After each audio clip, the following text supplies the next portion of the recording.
Well, good morning, good afternoon, good evening, everyone. Welcome to another installment of ISV Success Live.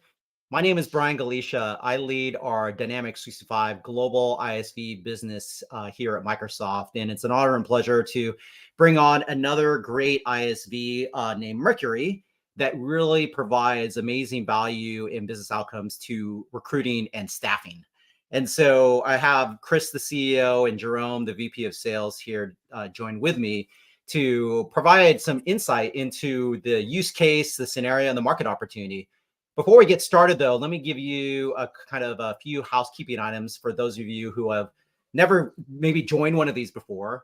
We try to do these every Monday at 8 o'clock West Coast time, just to give an education to the value of the ISV ecosystem that Microsoft has, especially around Dynamics. And sometimes an ISV publishes an amazing IP in our solution, in our app source area, and sometimes people don't know about them. And so this was an opportunity for us to showcase the capabilities and allow new ISVs coming to our ecosystem to showcase the value that they can bring to end customers.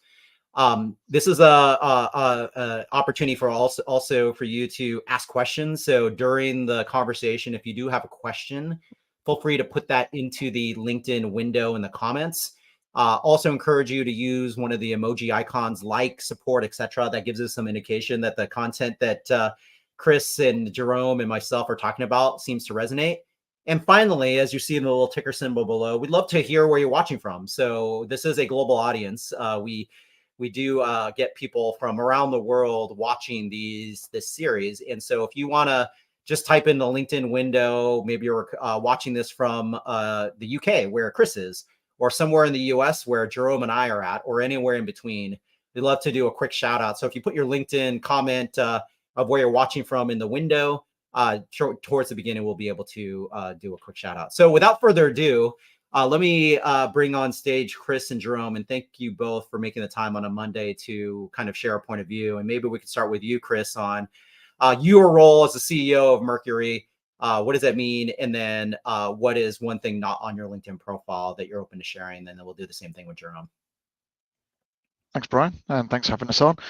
So yeah, CEO and the founder of Mercury. My career was very much in the recruitment and the staffing industry, and we made the decision to, rightly or wrongly, to develop our own software and then spin that out into a separate company.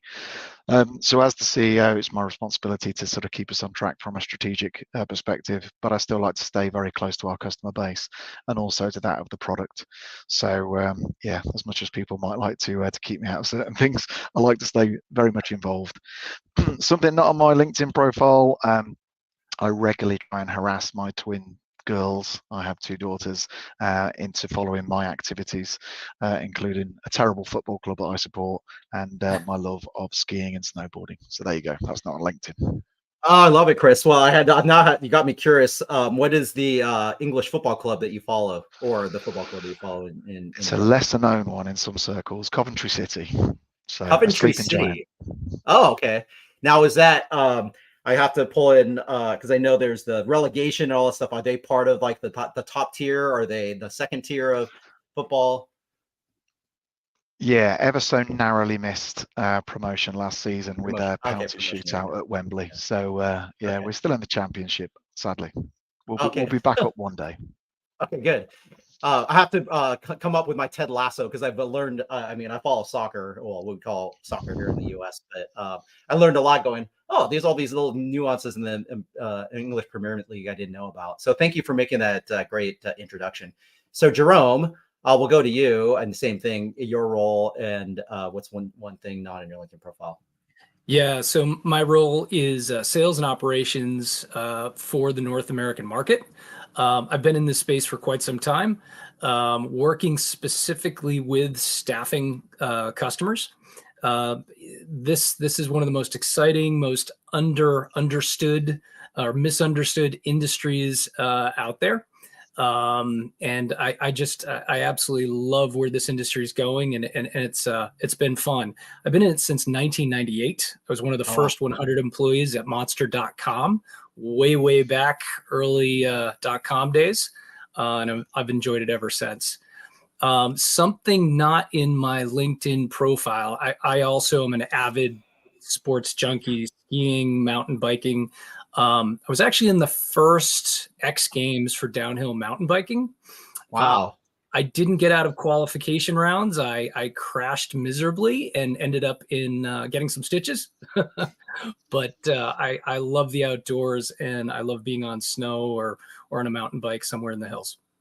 I love it, Jerome. Geez, you're the first person I've ever. That's what I love about that question, because you're the first person that I ever knew that was actually in the X Games.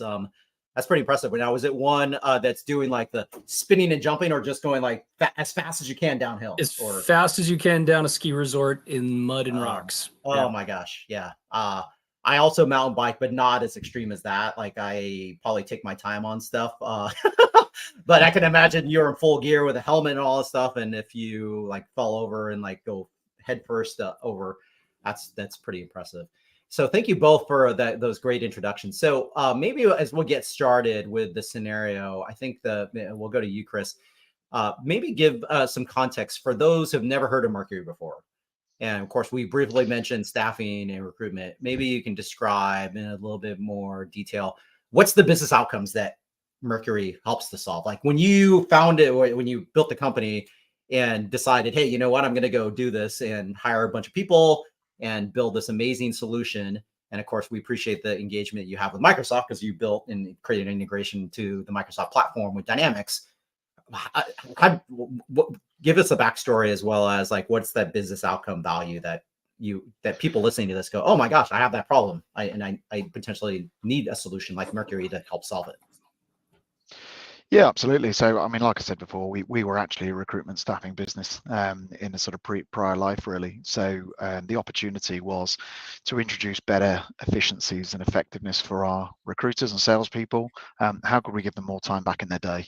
And in the time that we give them back, how can we make them more effective with that time? So Mercury is a born in the cloud ISV. We platform upon Dynamics and the Power Platform, and in doing so, there we bring the Power Platform to life. So the automation that comes from Power Automate, the analytics and insights that comes from Power BI. So we put people back in control of their data. By giving recruiters and staffing professionals more time back in their day, we allow them to fill vacancies faster, place candidates quicker. And there's lots of examples, certainly with automation and AI now, where we're really seeing how we're moving the dial. And in doing so, people still measure the time to first interview or the time to fill a job in sort of days or weeks in most cases. And what we're trying to do now is really move that dial. So that's minutes or hours as opposed to days or weeks. So really, it's just about making people far more efficient, far more effective, whether you're doing business development in a sales perspective for a recruitment staffing business, or the recruiter that's trying to find those candidates for those roles that are so hard to fill. We're looking to do that and effectively change things now to do that at scale. Yeah, that's what a great intro, Chris. And so when you think about the scenario you have, what do you typically find people are doing? Like what tooling or things do they have? Like Excel spreadsheets? I mean, I'm sure it's like basic things like that. Like, what are some of those things that you have uncovered that really showcase to make those efficiencies? What are people? What are legacy tools that people are using that would necessitate, oh my gosh, there's a better way to do this? Yeah, it's still a very manual role. It's a very manual industry.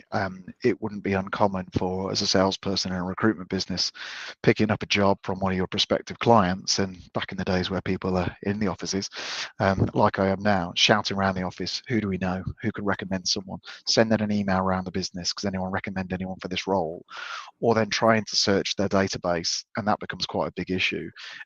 They may have, and it's not uncommon for recruiters to have hundreds of thousands, if not millions of candidates, and start to become very much reliant on online sources like LinkedIn or other sources, because they don't have the ability to update their own database across all of these hundreds of thousand candidates.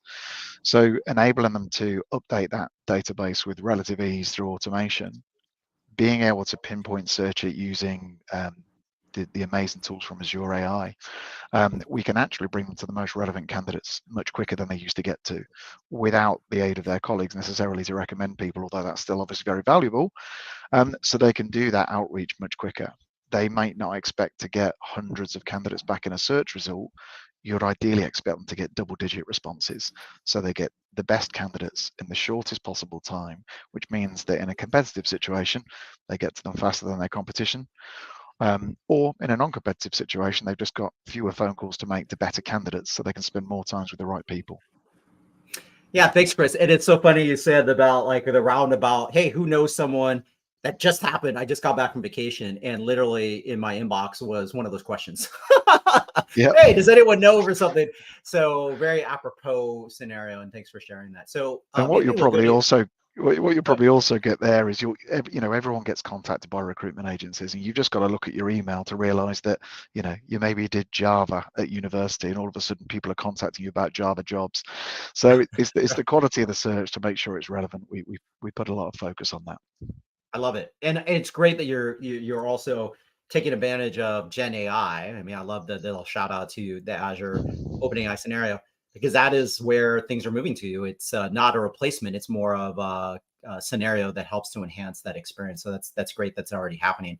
So Jerome, I'll go to you, and maybe you can talk about what's the market opportunity for this. I mean, you think about this area, and not just for the customers maybe looking for it, but when you think about Microsoft sellers listening to this event, and or other partners that are going into these implementations, doing Dynamics deployments with Power Platform and or Dynamics customer engagement. What's the market opportunity that this poses? I mean, Chris touched upon it a little bit, but maybe you can expand on that in more detail. Yeah. So the staffing industry in and of itself is responsible for about $244 billion of spend in North America. It's comprised of about 170,000 recruiters or 170,000 licensed seats.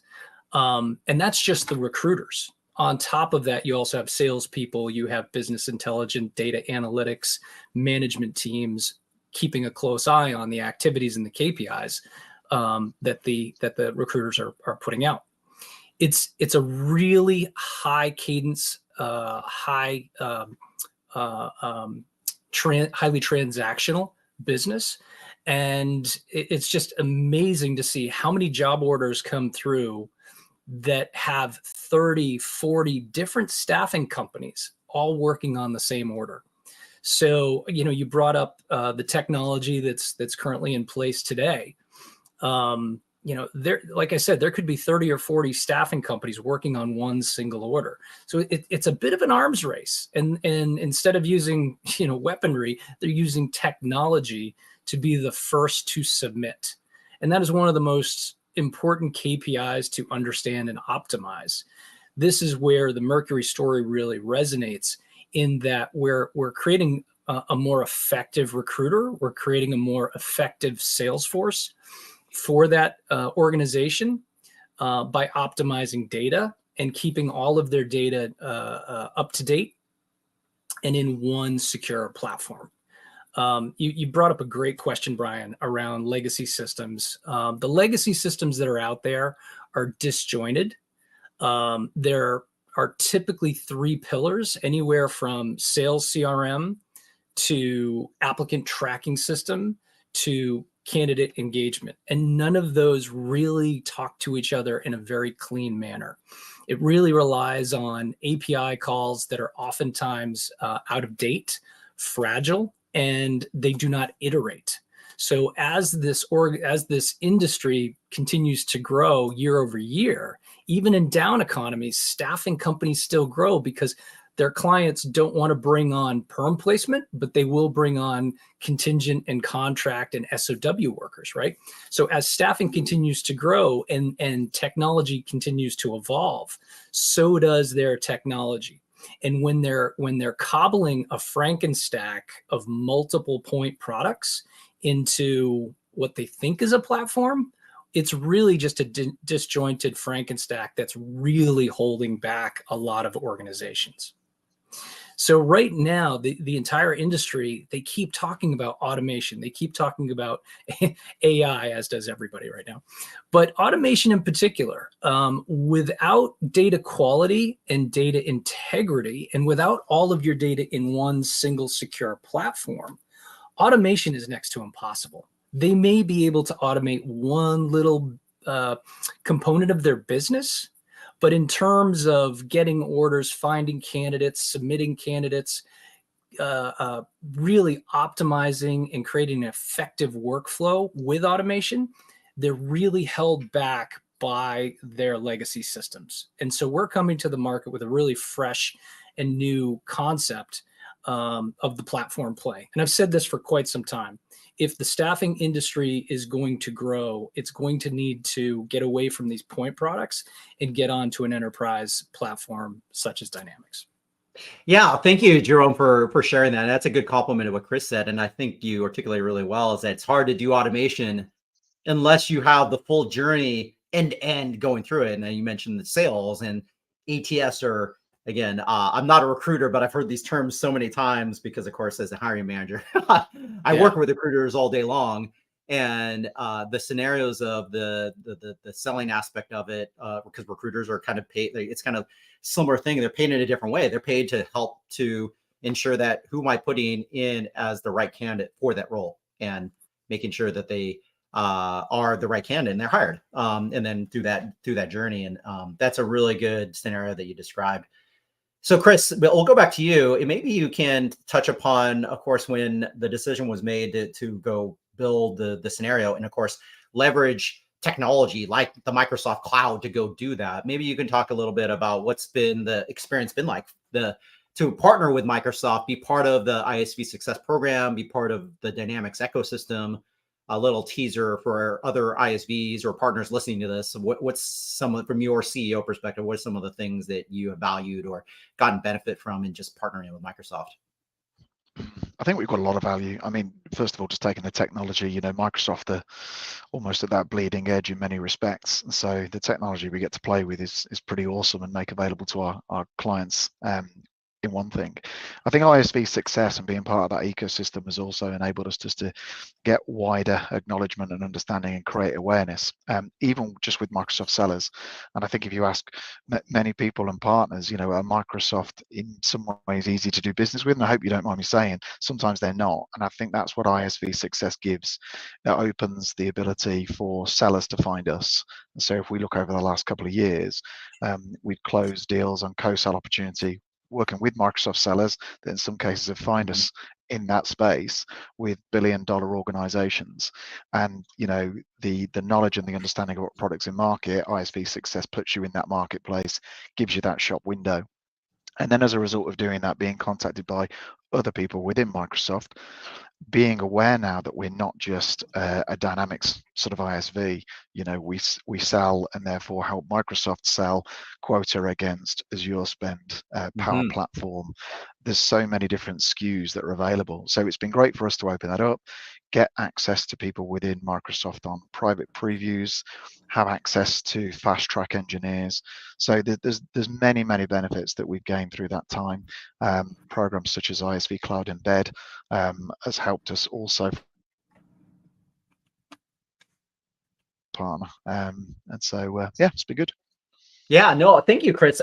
I truly appreciate the kind words. And also, yeah, I mean, when you think about the multi-billion-dollar business that Microsoft drives, and you're not the first to say it is complex. I mean, because again, when you're working with a very large company like us, we try to make it super simple, but sometimes it takes a little bit of, again, conversation. That's what partnerships are about, is about having the conversation, understanding through it. But again, all great points, and thank you for sharing that. So one of my favorite questions that I love asking our ISVs are like, what's some of the customer stories that that you've come across when you think about, again, what you and Jerome had talked about? Maybe I'll come to both of you, and we'll start with you, Chris. Like, what are some of the examples when you think about this staffing, recruitment, and automating that and providing this amazing value? Maybe you could describe some of your, like, one of your favorite stories of an example of a customer that went from legacy or identified, hey, this is an area of need, and what are some of the returns that they receive, like the efficiencies of the recruiters or the efficiencies of making sure that as an applicant is going through the process, having that in a secure, centralized, and having AI pop up. Maybe you can describe some of those examples.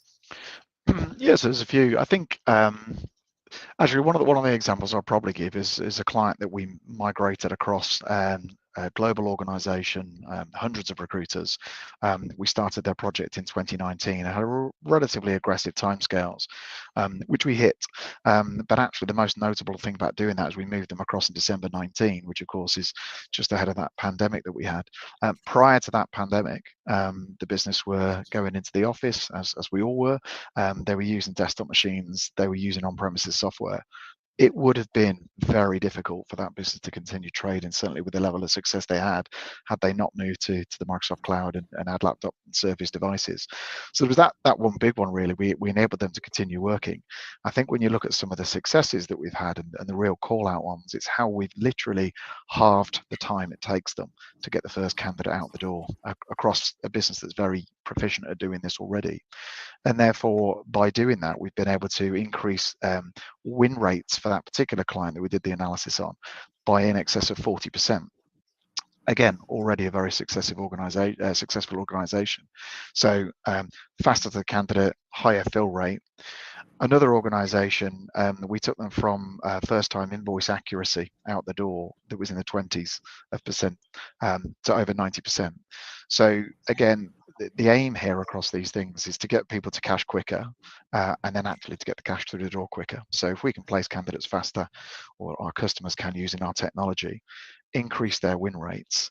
The one final example I'll give there is without increasing headcount, one of our organizations that uses the Mercury application there was able to quadruple their placed contractor headcount. So these are contractors out working for them at any time without increasing their headcount internally. So they were 4 times our multiple of revenue, but without increasing their headcount internally. So, you know, ultimately we're trying to make people more efficient, but if all you do is make people more efficient, you just give them more of their day back. So in the time that we give them back, we want to make them more effective. I love it, Chris. I mean, what such great examples and the revenue impact that has driven through what you shared. So Jerome, maybe we'll go to you. With the 7 minutes we have left, we'll go to you to get your perspective, and then we'll get it. It's hard to believe that we're almost at the halfway or more than halfway through the conversation. Get your perspective on what's your favorite customer example. Yeah. So I've managed teams of recruiters for some of the largest staffing firms globally, and it's truly amazing to see how much data is lost. It's amazing to see how it is a people business and people make mistakes. And at any given time, we would have to have 8, 9, 10 tabs open just to do our day-to-day. So simply by leveraging the 365 environment with the dynamic CRM and having that data come across, just seeing the efficiencies there. Forget about automations, Power Automate, forget about AI for a moment. Let's just start at the very core competency of the platform. Just seeing the data quality and input into the CRM. I mean, how many times as a sales manager, as a leader, over the years, have I had to say, hey, we got to update our forecast, we got to update notes, we got to make sure all of that data lives in the CRM so that we're all aware and we can report successfully and accurately on activity, KPIs, et cetera, simply by having that functionality where everything that happens in 365 Outlook and Teams and Power BI all works together with the CRM. Just that alone, we've seen tremendous uptick in business intelligence and understanding, better management tools because you have better data to work with. Well said, Jerome. And I love the example because how many times what I call the alt tab syndrome, like if we look at our PC or our whatever computer you're using, and you look at how many applications are open on the tray bar at the very bottom, sometimes it's a lot, or even tabs on a browser.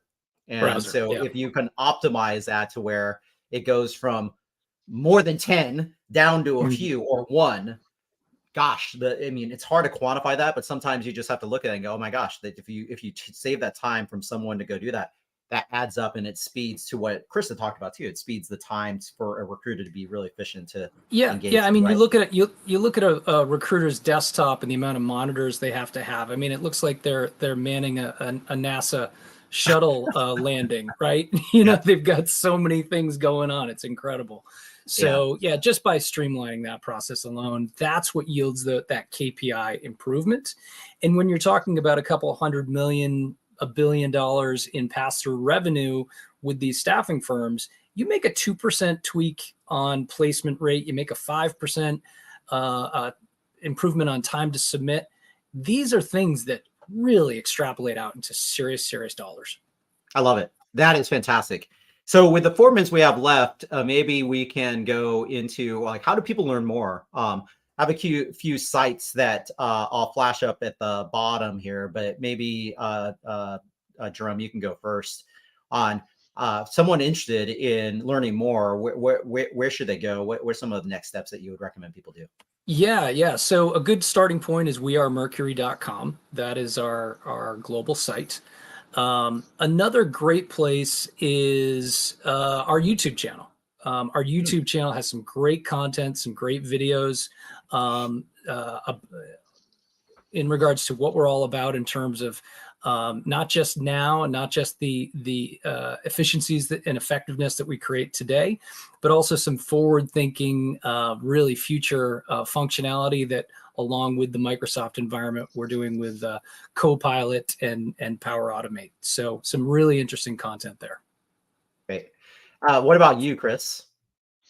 I think to just follow up on that, our events section of our website. So we run several Power of the Possible sessions throughout the year, and you might be coming at that because you're a recruitment and staffing business, or you might just be another partner in the space to seeing what we're doing. So we showcase what we're doing this year. 2024 is very much around AI, as you may expect. We've got some amazing use cases, some of which are already with our customers already. But these Power of the Possible sessions, where we literally talk about where we see the industry going, what's going to be next, and actually put together proof of concepts where we can take people through it. So it's a great opportunity just to see what we're doing with the technology, and whether that technology is the Power Platform or the open AI services that we've got access through Azure. I think there's some great learns there. Great. I love it, Chris. And I just did it in real time. I'll flash up. So this is the YouTube channel. I believe you can validate that, Jerome, but I believe it is. Yes. So if you heard a little background thing coming through the microphone, the reason why I was looking for it, just to make sure I could flash it up. So youtube.com/@wearemercury is the site I believe Jerome was mentioning. But the other thing I'll put up there as well is that when you think about the IP that Mercury has, and of course being a partner of Microsoft, having a certified and published app, they actually are in our Microsoft, what we call App Source, our marketplace for biz apps type of scenarios. So if you just go to ak.ms/Mercury Staffing, that gives you a pointer directly to their listing, so you can read about it. And then, of course, if you're interested, that's another great way to go in and reach out and say, hey, I'm interested in learning more, in addition to the wearemercury.com, the event site, and the YouTube channel that both Chris and Jerome had talked about. So with that being said, before we get to the video and end the call, Chris and Jerome, thank you for making the time. Any last comments, final words for people before we end the show? I think my only final thing would be, thanks to Microsoft for the technology we get. I think this year is going to be truly transformational. I mean, we all seeing the impact of AI, both in terms of Gen AI and the large language models that you can build internally. I think this year is going to be a bit of a game changer for many people that are embracing the technology. So look forward to sharing more of it with you. Love it. Jerome, any comments for you? Yeah, thank you, Brian. Thanks for hosting. And I look forward to engaging with anybody who may be interested in learning more about Mercury. It's going to be exciting times here in 2024. As Chris mentioned, the staffing industry is really excited about this technology. I love it. Yeah, and that's what a great thing at the end too is like, if you're a staffing organization and running into some of these challenges that Chris and Jerome had articulated, what a great way to learn more and to get curious and to understand what the capabilities that Mercury can provide. So Chris and Jerome, thank you so much for being an amazing partner in the ecosystem, making the time to kind of share your point of view. And for everybody listening, thank you for watching. Again, we do these every Monday at 8 o'clock. We'll have another one next week. You'll see me make an update later today on who that guest an organization may be. But with that being said, thank you so much. Have a great week and enjoy this 30-second video of Mercury. Thanks again, Chris and Jerome. Thanks, Brian.